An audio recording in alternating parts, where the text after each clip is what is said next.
Kitchen और घर के कामों को करने में हम चाहे कितना भी एक्सपर्ट हो, अगर कुछ यूज़फुल टिप्स और हैक्स की मदद ले लें तो हमारे काम आसान और बेहतर हो जाते हैं। हेलो दोस्तों, कैसे हैं आप सब लोग? उम्मीद करती हूँ आप सब बहुत अच्छे होंगे। तो आज फिर से बहुत ही यूज़फुल टिप्स और हैक्स लेकर आई हूँ जो उम्मीद करती हूँ आपके बेहद काम आएंगे। अगर वीडियो अच्छा लगे तो इसे लाइक करिएगा, शेयर करिएगा, चैनल पर न्यू है तो सब्सक्राइब करिएगा। तो चलिए शुरू करते हैं आज का वीडियो। देखते हैं आज की सबसे पहली टिप। बड़ी टी शर्ट हो या फिर छोटी टी शर्ट, हम कुछ इस तरीके से नॉर्मली उसको फोल्ड करके तह बनाकर रख देते हैं, लेकिन आप देखते होंगे जब हम इसको कबर्ड में रखते हैं और दूसरी कोई टी शर्ट निकालते हैं, साथ में और टी शर्ट्स भी आगे आ जाती हैं और उसके साथ में फोल्डिंग भी ख़राब हो जाती है। या फिर कहीं अगर हम बाहर ट्रैवल पे जा रहे हैं तो इस तरीके से अगर हम फोल्ड करके रखते हैं तो काफ़ी ज़्यादा स्पेस भी ले लेता है। तो आप इसको किस तरीके से अच्छे से फोल्ड करके ऑर्गेनाइज करके रख सकते हैं वो तरीका आपके साथ शेयर कर रही हूँ। तो आपको क्या करना है कि इस तरीके से टी शर्ट को पीछे की साइड से फोल्ड कर लेना है और दोनों साइड से हमें इस तरीके से फोल्ड करके नेक की तरफ से इसको रोल करते हुए जाना है। तो आप देखिएगा कुछ इस तरीके से यहाँ पर पॉकेट टाइप का बनेगा। इसको उल्टा इस तरीके से पलट दीजिए। तो इससे क्या होगा कि आपके जो टी शर्ट्स हैं उनकी फोल्डिंग भी नहीं ख़राब होगी, कम स्पेस में आप ज़्यादा टी शर्ट को ऑर्गेनाइज करके रख पाइएगा। और जो आपका कबर्ड, एक टी शर्ट निकालने की वजह से सारे टी शर्ट निकल जाते हैं और जो कबर्ड मैसी सा लगने लगता है वो बिल्कुल भी नहीं होगा। तो इस तरीके से अगर आप फोल्ड करते हैं तो आपके टी शर्ट वेल ऑर्गेनाइज भी रहेंगे और अच्छे से सेट भी रहेंगे। तो ज़रूर ट्राई करिएगा। उम्मीद करती हूँ छोटा सा टिप आपको ज़रूर काम आएगा। चलिए बढ़ते हैं आगे। तो इस तरीके के जब मोबाइल्स होते हैं या फिर टैब होते हैं या फिर कंप्यूटर स्क्रीन वगैरह सब होता है तो इस्तेमाल करते करते आप देखते होंगे कि इस पर स्पॉट्स लग जाते हैं, दाग धब्बे लग जाते हैं। तो हम क्या करते हैं, नॉर्मल कपड़ा से इसको वाइप कर देते हैं। कई बार इसमें क्या होता है, स्क्रीन पर स्क्रैचेस पड़ जाते हैं। तो आप क्या करिए कि इस तरीके का जो बनियान होता है ना, आप देखते होंगे जो टी शर्ट के अंदर पहनते हैं वो कपड़ा बहुत ही ज़्यादा सॉफ्ट होता है। तो वो कपड़ा आप ले लीजिए और थोड़ा सा इस पर परफ्यूम या डीओ कुछ भी आप स्प्रे करके उसके बाद स्क्रीन को आप क्लीन करिए। आप देखिएगा बहुत ही अच्छे से जो मोबाइल हो या फिर टैब हो, इन सारी चीज़ों की स्क्रीन जो है वो क्लीन भी हो जाएगी।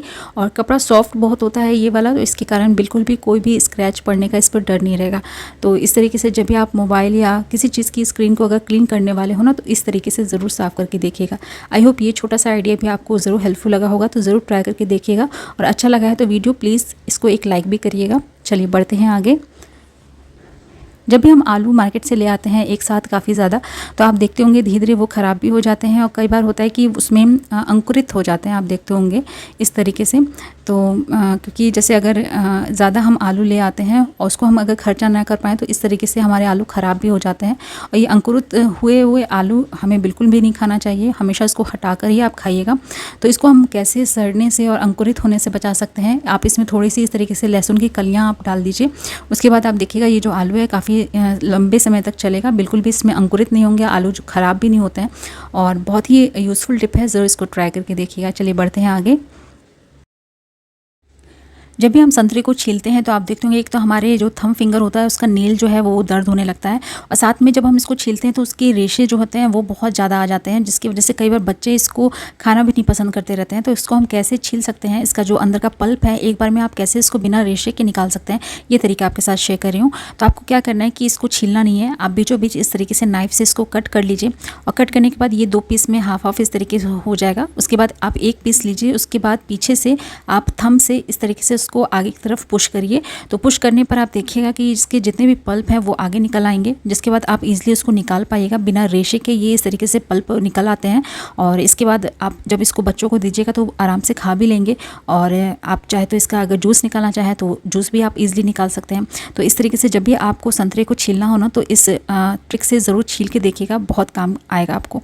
तो चलिए संतरे से जुड़ा हुआ एक और टिप आपके साथ शेयर करती हूँ। तो यहाँ पर हम संतरे की पल्प को तो यूज़ कर लेते हैं, लेकिन जो इसका छिलका होता है ना उसको हम फेंक देते हैं, पर इसका भी हम बहुत ही अच्छे से इस्तेमाल कर सकते हैं।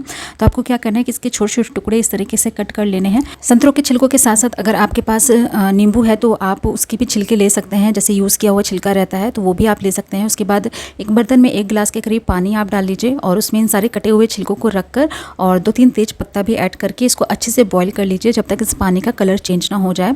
और आप जब इसको बॉईल करिएगा आप देखिएगा रूम में बहुत ही अच्छी सी फ्रेग्रेंस आएगी, खुशबू आएगी। अगर आप जैसे किचन में कई बार होता है ना कि हम नॉनवेज बनाते हैं तो एक अजीब सी स्मेल आती है, तो उस स्मेल को भी दूर करेगी। और जब इस पानी को आप ठंडा कर लीजिएगा तो एक स्प्रे बॉटल में भर लीजिए और ये आपका एक बहुत ही अच्छा देसी जो कह लीजिए रूम फ्रेशनर बन के तैयार हो जाएगा, होममेड। तो इस तरीके से आप इन छिलकों को भी इस्तेमाल कर सकते हैं, ज़रूर ट्राई करके देखिएगा। चलिए बढ़ते हैं आगे। इस तरीके के ऑयल कंटेनर्स होते हैं नोज़ल वाले, आप देखते होंगे आजकल मार्केट में इस तरीके के बहुत चल गए हुए हैं जिनको हम यूज़ करते हैं। ये हमारे लिए यूज़फुल तो बहुत होते हैं, लेकिन आप देखते होंगे इसमें जब हम ऑयल वगैरह डालते हैं ना तो कुछ ड्रॉप्स जो है निकल कर इस तरीके से जिस सरफेस पे हम रखते हैं वो सरफेस पूरा जो है ग्रीसी हो जाता है, स्टिकी हो जाता है, तो फिर उस स्पेस को हमें साफ़ करना पड़ता है। तो आप एक काम कर लीजिए, इस तरीके का टिश्यू पेपर ले लीजिए और उसको कुछ इस तरीके से फोल्ड कर लीजिए। नोज़ल जितना बड़ा है उस साइज़ में आप इसको फोल्ड कर लीजिए। उसके बाद उस पर इस तरीके से कुछ उसको लपेट दीजिए। लपेटने के बाद इसको फिक्स करने के लिए आप इस्तेमाल करिए यहाँ पर एक रबर बैंड का। तो रबर बैंड अच्छे से इसको टाई कर लेंगे तो ये बिल्कुल भी निकलता नहीं है। जब आप इसको निकालिएगा तभी ये निकलेगा, और जब भी आप इसको यूज़ करिएगा इस तरीके से आप इसको टेढ़ा करिएगा तो जो ड्रॉप ऑयल निकलता है ना, अगर एक्स्ट्रा निकलता है तो वो ये टिश्यू पेपर एब्जॉर्ब कर लेगा, जिसकी वजह से आपके कंटेनर्स ख़राब भी नहीं होंगे और जिस भी सरफेस पे आप इसको रखिएगा वो सरफेस भी आपका ख़राब नहीं होगा। तो ज़रूर ट्राई करिएगा। चलिए देखते हैं नेक्स्ट स्टेप। तो यहाँ पर मैंने लिया है एक साबुन का रैपर। तो इसमें हमें क्या करना है, एक आप सेफ्टी पिन ले लीजिए और उसमें ढेर सारे होल्स कर लीजिए। तो कुछ इस तरीके से अगर हम होल करेंगे तो बैक साइड में भी इसमें अपने आप होल हो जाएगा। तो हमें दोनों साइड इसमें होल करने हैं, तो कुछ इस तरीके से हम होल कर लेंगे। उसके बाद आपको क्या करना है कि ये जो एक तरफ से खुला हुआ है ना, इसमें हमें रखने हैं 2 या 1, आपको जिस हिसाब से रखना हो। नेपथलीन की बॉल्स आप रख लीजिए, और ये जो ओपन माउथ है ना इसको हमें सील कर देना है। तो आप सेलो टेप लीजिए और सेलो टेप से इसको अच्छे से सील कर दीजिए। उसके बाद हमें यहाँ पे चाहिए डबल साइड टेप। तो डबल साइड टेप का एक छोटा सा टुकड़ा लेकर हमें इस तरीके से किसी तरफ भी आप इसको चिपका लीजिए और इसका स्टिकर जो है वो रिमूव कर लीजिए।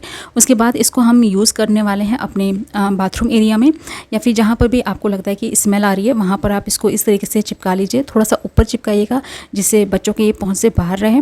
तो इसमें जो होल्स हैं उसकी वजह से जो हमने इसमें नेपथलीन बॉल रखी है ना, उसकी स्मेल निकलेगी, जिसकी वजह से आपके रूम में हो चाहे बाथरूम वगैरह में कोई भी स्मेल नहीं आएगी, बहुत ही अच्छी सी खुशबू बनी रहेगी। तो ज़रूर ट्राई करिएगा। चलिए देखते हैं नेक्स्ट स्टेप। हम क्या करते हैं कि जब हमें अचार खाना होता है तो थोड़ा मात्रा में इस तरीके से हम किसी प्लेट में या कटोरी में हम अचार निकालते हैं।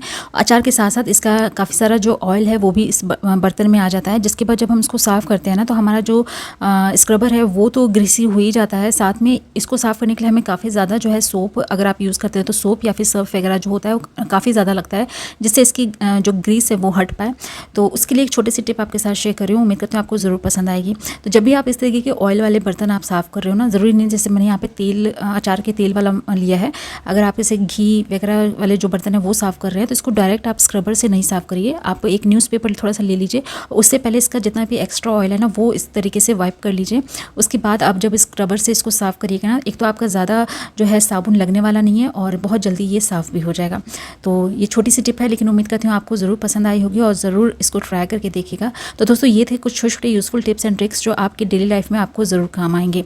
तो ज़रूर इसको ट्राई करके देखिएगा। उम्मीद करती हूँ आज का वीडियो आपको ज़रूर पसंद आया होगा। वीडियो अच्छा लगा है तो इसे लाइक करिए, शेयर करिए, चैनल पे न्यू है तो सब्सक्राइब करिएगा। कमेंट बॉक्स में ज़रूर बताइएगा आपको इनमें से कौन सी टिप सबसे ज़्यादा यूज़फुल लगी है और आप मेरा वीडियो कहाँ से देख रहे हैं। कल फिर मिलती हूँ एक नए वीडियो के साथ, कुछ नए टिप्स एंड ट्रिक के साथ। तब तक के लिए अपना ख्याल रखिएगा। Bye bye.